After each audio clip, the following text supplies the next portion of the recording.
백성을 재판하느라고 앉아있고 백성은 아침부터 저녁까지 모세 곁에 서 있는지라. 모세의 자손이 모세가 백성에게 행하는 모든 일을 보고 이르되 내가 이 백성에게 행하는 일이 어찌되리냐. 어찌하여 내가 홀로 앉아있고 백성은 아침부터 저녁까지 내 곁에 서 있느냐. 모세가 그의 장인에게 대답하되 백성이 하나님께 물으려고 내게로 옵니다. 그들이 일이 있으면 내게로 오나니 내가 그 양쪽을 재판하여 하나님의 윤례와 법도를 알게 하나이다. 모세의 장인이 그에게 이르되 내가 하는 것이 옳지 못하도다. 너와 함께한 이 백성이 일명 기력이 제하리니 이 일이 내게 너무 중하니라. 내가 혼자 할 수 없으리라. 이제 내 말을 들으라. 내가 내게 방침을 가르치리니 하나님이 너와 함께 계실지로다. 너는 하나님 앞에서 그 백성을 위하여 그 사건들을 하나님께 가져오며 그들에게 윤례와 법도를 가르쳐서 하나님의 갈 길과 편리를 그들에게 보이고 너는 또 온 백성 가운데서 능력 있는 사람들 곧 하나님을 두려워하며 진실하며 불의한 이익을 미워하는 자를 살펴서 백성 위에 세워 천부장과 백부장과 오십부장과 십부장을 삼아 그들이 때를 따라 백성을 재판하게 하라. 큰 일은 모두 내게 가져갈 것이요 작은 일은 모두 그들이 스스로 재판할 것이니 그리하면 그들이 너와 함께 감당할 것인즉 이 내게 쉬우리라. 내가 만일 이 일을 하고 하나님께서도 내게 허락하시면 내가 이 일을 감당하고 이 모든 백성도 자기 곳으로 평안히 가리라. 이에 모세가 자기 장인의 말을 듣고 그 모든 자녀를 하여 모세가 이스라엘 무리 중에서 능력 있는 사람들을 택하여 그들을 백성의 우두머리 곧 천부장과 백부장과 오십부장과 십부장을 삼으매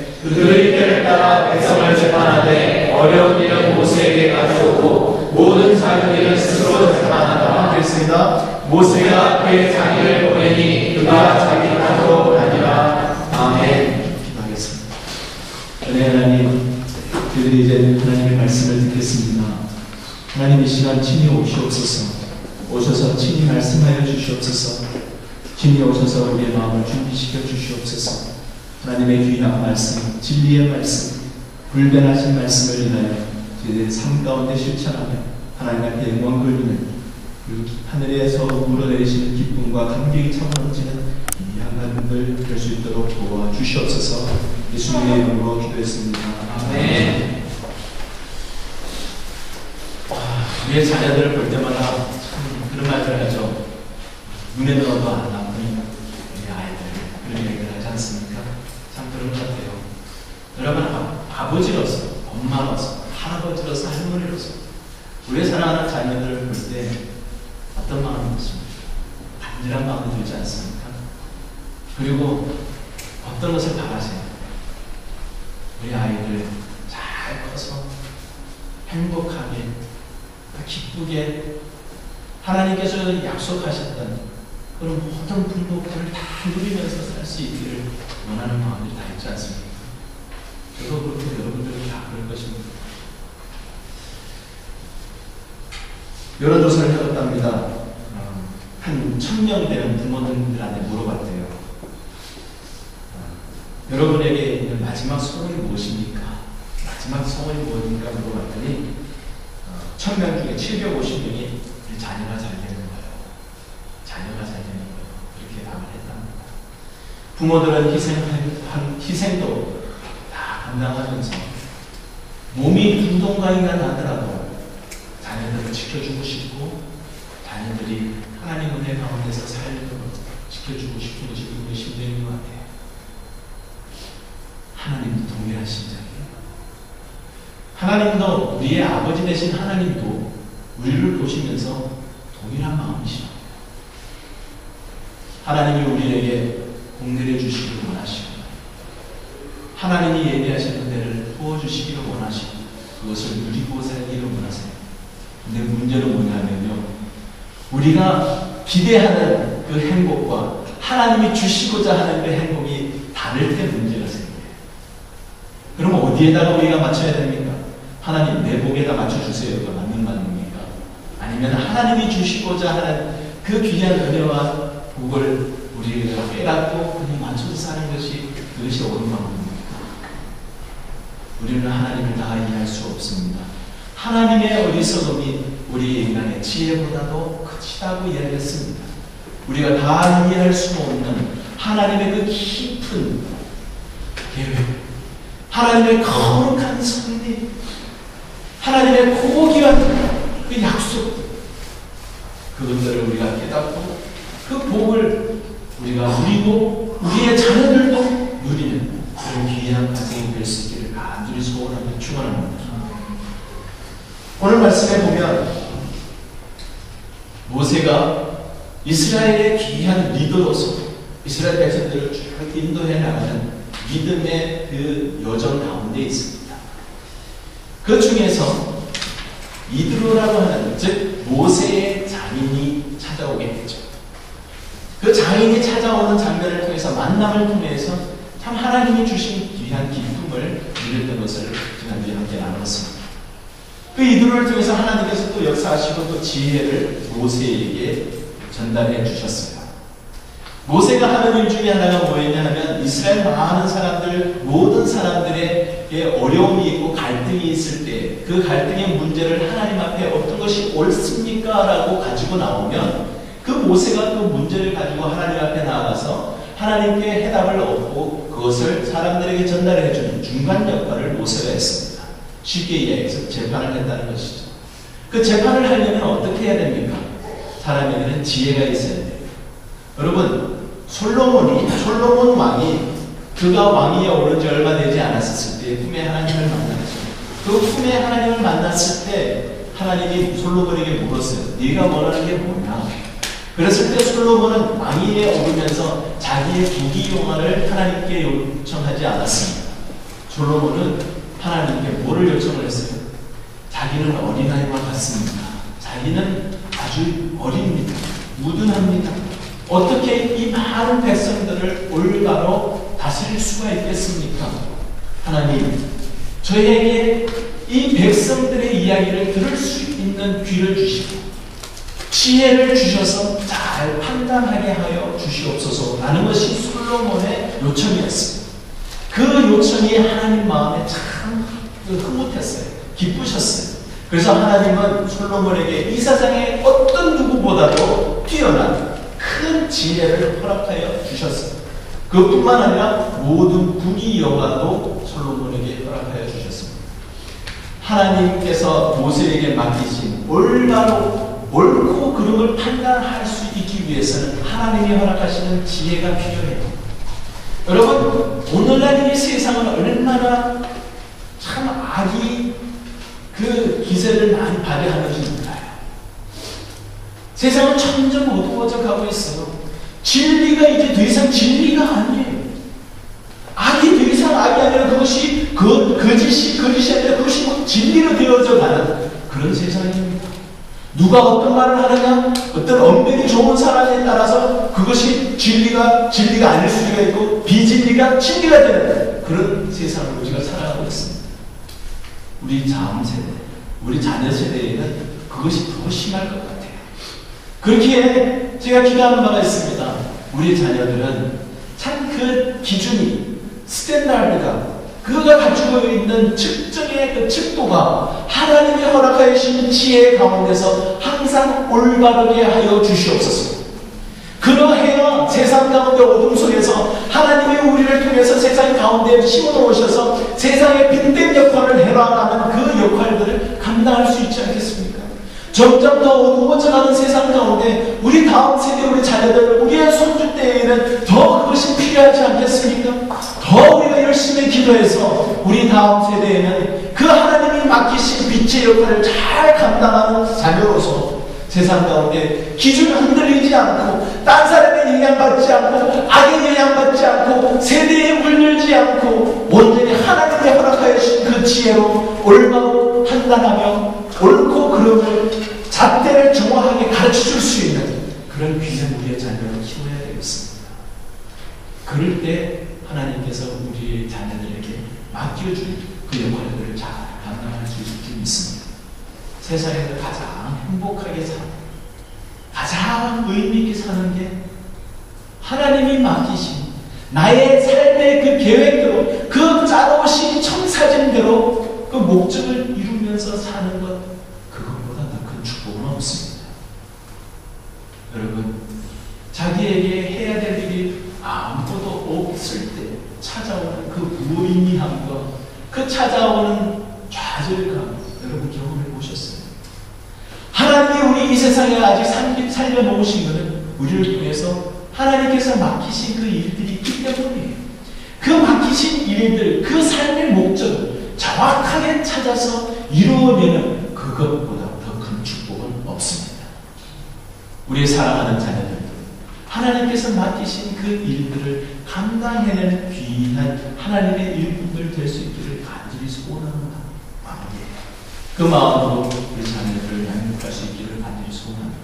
그렇게 되려면 어떻게 해야 됩니까? 하나님께서 맡기시려면 그 아이들은 어떻게 준비되어져야 할까요?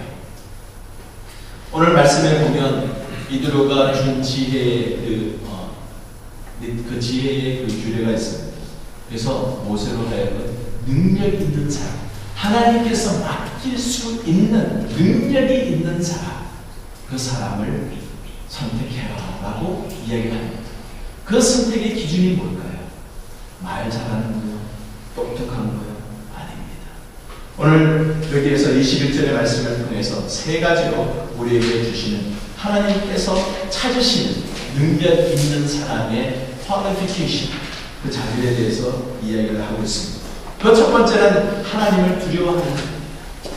21절에 보면 이렇게 얘기하죠. 너는 온 백성 가운데서 능력 있는 사람을, 즉 곧 하나님을 두려워하며, 하나님을 두려워하는 사람이 바로 하나님께서 그가 계획한 일을 맡기실 능력 있는 일꾼이 되는 첫 번째 자질입니다.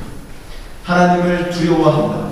여기서 사용하고 있는 야베라는 그 히브리어는 우리가 너무나 잘 알고 있는 말씀, 하나님을 경외한다라는 그 경외와 같은 단어입니다. 하나님을 경외하는 자는 바로 지혜로운 자예요. 솔로몬이 하나님을 경외했습니다. 하나님의, 그래서 잠언서에서도 계속 얘기하고 있죠. 여호와를 경외하는 것이 지혜의 근본이요. 근본이요라는 것은 무슨 뜻이죠? 영어로서는 beginning of the wisdom이라고 설명하고 있어요. beginning of the wisdom. 아예 지혜까지 가지도 않아요. 지혜를 시작하기 위해서, 지혜를 받아들이기 위해서는 가장 먼저 무슨 되어져야 될 것이 딴 것이 아니에요. 뭐냐면 하나님을 경외하는, 하나님을 두려워하는 마음. 하나님을 두려워하는 것은 우리의 삶 속에서 어떻게 측정이 되어질까요? 여러분, 자녀들은 부모님들을 두려워하고 경외하고 존중하고 따릅니다. 맞습니까? 그렇게 따라야 됩니다. 그리고 존중하고 경외하는 자의 마음을 잘 따릅니다. 하나님을 경외하는 자는 하나님의 말씀을 순종하는 자예요. 하나님의 말씀에 두려워하는 자예요. 하나님의 말씀에 무게를 두는 자예요. 그 반대로 이야기하면 더 쉬울까요? 하나님의 말씀을 무시하는 자, 하나님의 말씀을 소홀히 여기는 자, 하나님의 말씀을 자기 마음대로 해석하고 하나님의 말씀에 순종할, 자기의 기준에서 순종하고 순종하지 않는 자는 하나님을 두려워하고 경외하는 자가 아니라는 말씀입니다. 여러분, 성경에 보면 욥이라는 사람이 소개되고 있습니다. 욥이 처했던 그 상황, 어떤 상황이었는지 여러분 상상이라도 하십니까? 욥이 당했던 그 어려움들, 그 육신의 힘든 일, 자기의 사랑하는 자녀들이 한 날 다 죽어버렸어요. 사고로 죽었어요. 자기의 몸에 악창이 나기 시작했어요. 기와장을 가지고 퍽퍽 걸을 만큼 어려웠어요. 옆에서 가장 가까이에 있어야 될 사람이 자기한테 하나님을 욕하고 죽으라고 저주해요. 그런 이야기를 하고, 여러분, 욥이 당했던 그 상황을 여러분 한 가지만 당하면 여러분 어떨까요? 저는 돌아버릴 것 같아요. 정신이 나가버릴 것 같아요. 우리 사랑하는 아이들, 우리 아이들 있잖아요. 한날 갑자기 사고가 죽었다. 못 견딜 것 같아요. 그렇지만 욥은 뭐라고 얘기할 줄 아십니까? 그런 상황에서 욥은 하나님을 절대로 원망하지 않습니다. 그것이 하나님을 두려워하는 자예요. 욥의 고백을 한번 들어보시겠습니까? 23장에는 그가 그 하나님을 원망하지 않은 것에서 끝나는 것이 아니라 하나님의 말씀을 얼마나 중히 여기는지, 그런 상황 속에서도 하나님의 말씀을 얼마나 중히 여기는지를 잘 표현해주고 있습니다. 욥기 23장 21절 12절 말씀입니다. 내 발이, 23장이라는 말은 그런 어려운 역경을 다 겪는 중이에요. 내 발이 그의 걸음을 바로 따랐으며 내가 그의 길을 지켜 치우치지 아니하고 내가 그의 입술의 명령을 어기지 아니하고 정한 음식보다도 그의 입의 말씀을 귀히 여겼도다. 그런 상황 속에서 가장 인간의 근본적인 밑바닥이 되는 음식 먹는 것처럼 그것보다도 더 중요하게 하나님의 입의 말씀을 귀하게 여겼노라. 하나님은 얼마나 경외했습니다. 하나님의 말씀을 우리가 편할 때, 상황이 주어질 때 그때만 수정은 아니에요. 욥이 보여주는 인생, 하나님을 경외하는 자의 삶, 바로 하나님의 말씀을 그대로 귀히 여기고 순종하는 자를 얘기합니다. 성도 여러분, 우리의 자녀를 그때 지켜도 되고 안 지켜도 되는 하나님의 말씀도 여러분의 삶에서 보여주지 마세요. 아이들은 우리의 말로 배우는 것이 아니라 우리의 삶의 모습으로 배웁니다. 오늘은 날씨가 이러니 집에서 예를 드리지. 하나님이 여기 계시잖아. 틀린 말은 아니에요. 아이들은 뭘 볼까요? 날씨가 이러면 교회 안 가도 되는구나. 기분 나쁘면 오늘 하나님 말씀, 하나님 저는 마음이 무거워서 오늘 말씀 못 읽겠어요. 내일 마음이 편안하고 마음의 준비가 될 때 참다운 큐티를 하겠습니다. 틀린 말이에요. 진정한 마음으로 드리는 게 더 하나님 앞에 온전한 거 아니겠어요? 자녀들은 뭘 봅니까? 해도 되고 안 해도 되는구나. 건너뛰어도 되는구나. 우리의 사랑하는 자녀들, 무엇보다도 하나님을 두려워하는 그 일을 위해서 여러분 삶을 들이시기 바랍니다. 눈에 넣어도 하나 편한 내 몸이 두동강이가 나도 그 아이를 지켜주고 싶다라고 하신다면 딴 것보다 하나님의 말씀을 두려워하는 것을 깨달을 수 있도록 애쓰고 노력하여 가르친 우리 부모님들이 될 수 있기를 간절히 소원하며 축원합니다. 하나님이 또 일을 맡기시기 위해서 쓰임받는 능력이 있는 자는 하나님 앞에 진실된 자예요. 21절에 얘기하죠. 능력 있는 사람들, 하나님을 두려워하며 진실해야 된다는 거예요. 여러분, 오늘날 세상은 참 진실이 뭔지를 참 파악하기 어려워져가는 세상 같아요. 왠 줄 아십니까? 사람들이 거짓말을 너무 쉽게 하는데 그 거짓말을 하면서 농담이라고 이야기를 해요. 사람들에게 물어봤습니다. 농담과 거짓말의 차이가 뭘까요? 말을 했는데 상대방이 웃으면 농담이고 안 웃으면 거짓말이에요. 이 말의 의미를 잘 보면요, 저는 그 말을 딱 들으면서 어떤 생각이 들었냐면 본인의 한 말하는 사람의 기준이 아니라 그 모든 책임을 듣는 사람에게 던져버리는 거예요. 내가 했는 말은 내가 책임 안 지는 거예요. 다른 사람이 들을 때 웃으면 농담이요, 안 웃으면 속 좁은 소리. 이해가 가십니까? 둘 다 화살을 듣는 사람이겠죠. 그러나 하나님은 우리에게 뭐를 얘기하실까요? 말을 할 때 하나님은 우리의 마음을 보시죠. 우리의 마음을 감찰하시는 하나님은 우리의 속 심령을 보시죠. 우리의 마음을. 하나님 앞에 정직하다는 것은 듣는 사람에게 해당되는 게 아니에요. 말하는 사람에게 해당되는 겁니다.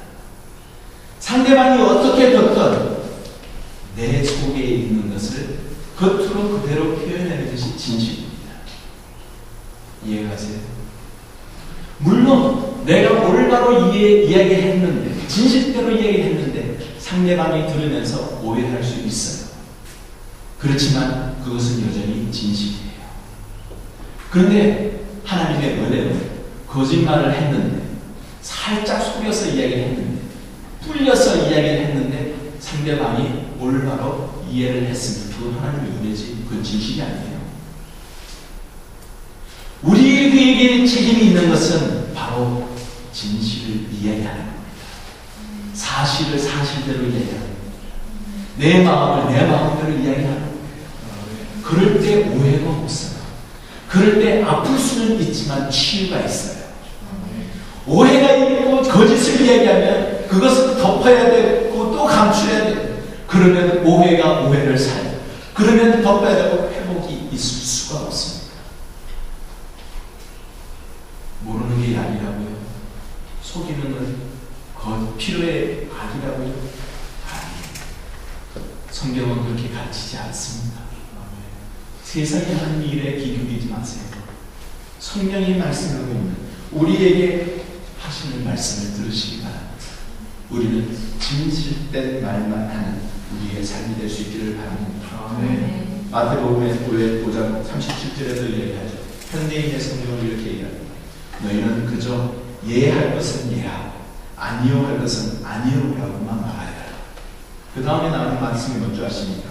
그 이상의 말은 예라고 말하고 싶은데 예가 아니고 아니야라고 해야 될까라고 고민할 때 그 순간부터 그 이상의 말은 악에서 나오는 것이다 라는 거 이야기를 하고 있습니다. 예라고 예할 것은 뭐라고요? 예라고 하십시오. 아니요라고 해야 될 것은 아니요라고만 이야기하십시오. 다른 부연 설명이 없어도 그대로 사람들이 믿어주는 사람, 그 사람은 진실된 사람. 저 사람이 예라고 이야기했는데 듣는 사람이 저것이 진짜 예일까? 이렇게 고민하기 시작하면 그 사람은 더 이상 진실된 사람이 아니에요.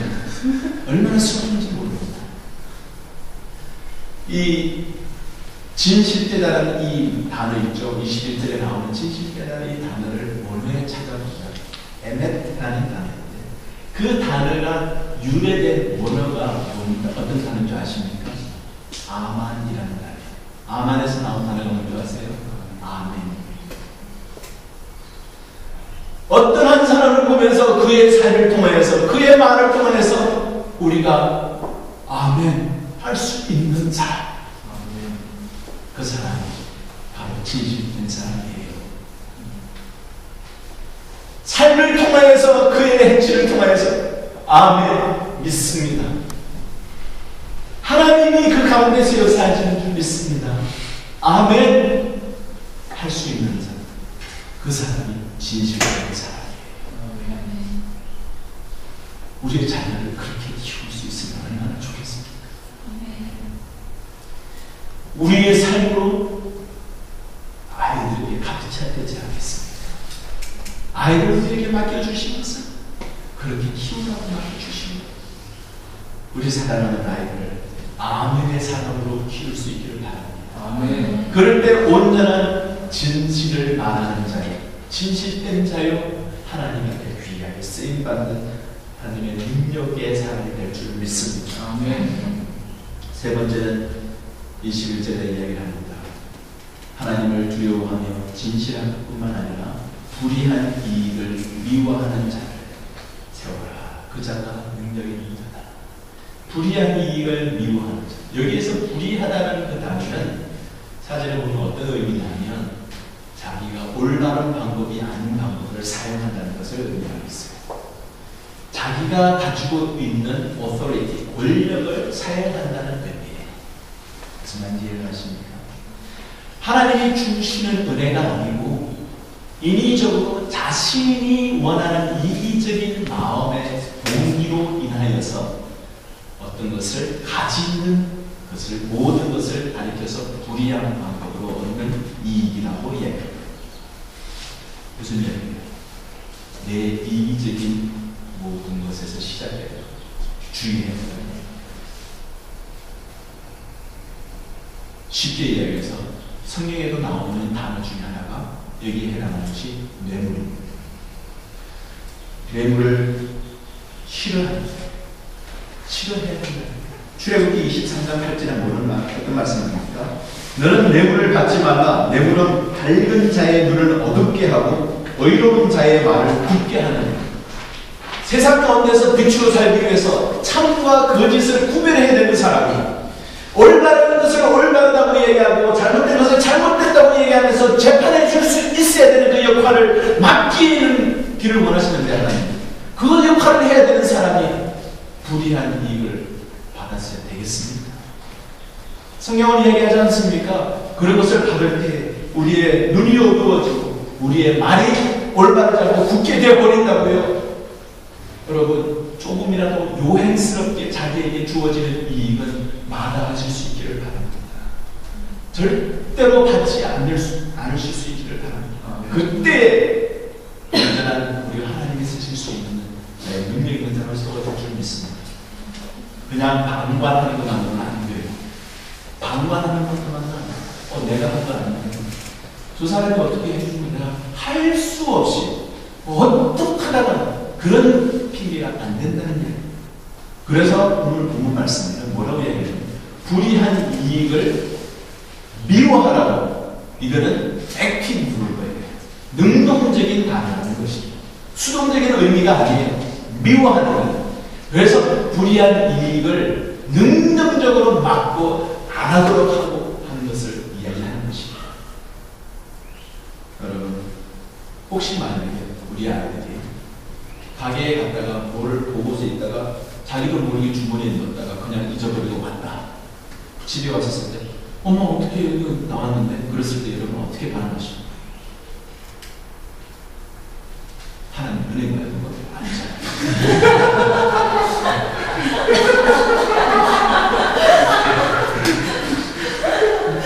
기억이 안 났는데 할 수가 없어요. 어떻게 가르쳐야 될까요? 우리 곁에 우리 주아이가 앉아있지만 그 주아이가 옛날에 어렸을 때 가게에 갔다가 그걸 들고 있다가 들고 그냥 나왔어요. 그게 차대에서 있었던 이야기예요. 그래서 그거 들고 갔어요. 다시 갔어요. 가게에 갔어요. 주인한테 일부러 얘기했어요. 이거 자기가 모르고 가져갔다고 미안하다고 울면서 난 봤어요. 어떤 대가를 지불하고서라도 올바로 잡아야 된다는 것이죠. 그랬더니 그 주인이 착하다고 줬어요. 무슨 말인지 아십니까? 우리는 사랑하는 자녀들이 어떤 이유에서든지 처음부터 불이하게 자기의 수중에 들게 된 모든 것들을 내어놓을 수 있어요. 아멘. 하나님을 만난 사람이 삭개오 기억하십니까? 삭개오가 주님을 만났을 때, 삭개오가 주님을 만나면서 은혜를 경험하셨을 때 나온 내용이 뭐예요? 반응이 뭐예요? 자기가 취한 것, 세리였기 때문에 불의로 취한 것이 얼마나 많았는지 아십니까? 그것을 고백하면 그거를 돌려주고 내고 갚겠다고 얘기해요. 그것이 참다운 반응의 모습이에요. 불의한 이익을 능동적으로 미워하는 그런 자로 여러분 우리 자녀를 키워야 된다는 말씀입니다. 이 말씀에 있는 해석을 똑같은 구절을 유진 피럴스 목사님이 쓰신 메시지라는 성경에 보면 어떻게 이야기를 하고 있느냐? Men who are incorruptible, men who are incorruptible 이라고 얘기합니다. corrupt 된다는 것, 부정부패했다는 그런 말이죠. 근데 거기에 부정형을 시켜서 incorruptible 라고 얘기합니다. 뒤에다가 above 붙었죠. 이것은 부정하게 될 수가 없다라는 거예요. 부정하지 않는다가 아니라 아예 부정이 될 수가 없다라는 거예요. 붙이 붙이려고 딱지를 붙이려고 하는데도 끈끈이가 도저히 붙이지 않는 그런 거예요. 할 수가 없는 그런 자녀를 키우는. 무슨 말인지 이해가십니까? 네. 진실된 그리고 불의한 이익을 미워하는 그 우리 자녀들은 생각조차도 옆에서 계속 풀업되게 만들려고 하는 세상 가운데서 그 중간에 서 있는 아이들이 인프로터블 할 수가 없어요. 그런 아이로 우리가 키울 수 있기를 바랍니다. 그것이 우리 마음대로잖아요. 하나님께 맡겨야 돼요. 우리의 능력으로는 할 수가 없는 일이에요. 우리의 사랑하는 아이들 온전히 하나님께 맡깁니다. 성령님이 인쳐주시고 우리의 사랑하는 아이들을 축복하면서 그 아이들을 이런 불의를 미워하는 인코럽터블한 아이로 키울 수 있도록 주님의 이름으로 축원합니다. 불의한 이익을 미워하는 것은 바로 불의에서 떠난 자를 귀하게 하나님께서 쓰신다는 거예요. 그 완전히 떠나야 된다는 거예요. 불의와 가까이 하지 않는 한 말을 불의에 걸치고 있는 것은 절대 아닙니다. 하나님이 쓰시는 자는 어떤 자를 쓰세요? 디모데후서 2장에 보면 잘 나와 있죠. 큰 집에는 금그릇과 은그릇뿐 아니라 남그릇과 질그릇도 있어 귀하게 쓰는 것도 있고 천하게 쓰는 것도 있나니 그러므로 누구든지 이런 것에서 자기를 깨끗하게 하면 귀히 쓰는 그릇이 되어 거룩하고 주인의 쓰심에 합당한 모든 선한 일에 준비함이 되리라. 이게 여러 종류의 그릇이 나와요. 금그릇도 있고 은그릇도 있고 나무그릇도 있고 질그릇도 있어요. 이거는 어떤 재료로 만드느냐에 대한 그 이름입니다. 그런데 하나님이 이야기하시는 것은 그 다음에 귀하게 쓰는 것도 있고 천하게 쓰는 것도 있고 금그릇, 은그릇이 귀하게 쓰이는 게 아니에요. 그 어떤 것도 나무그릇도 질그릇도 귀하게 쓰일 수 있다라는 이야기를 여기서 하고 있는 거예요.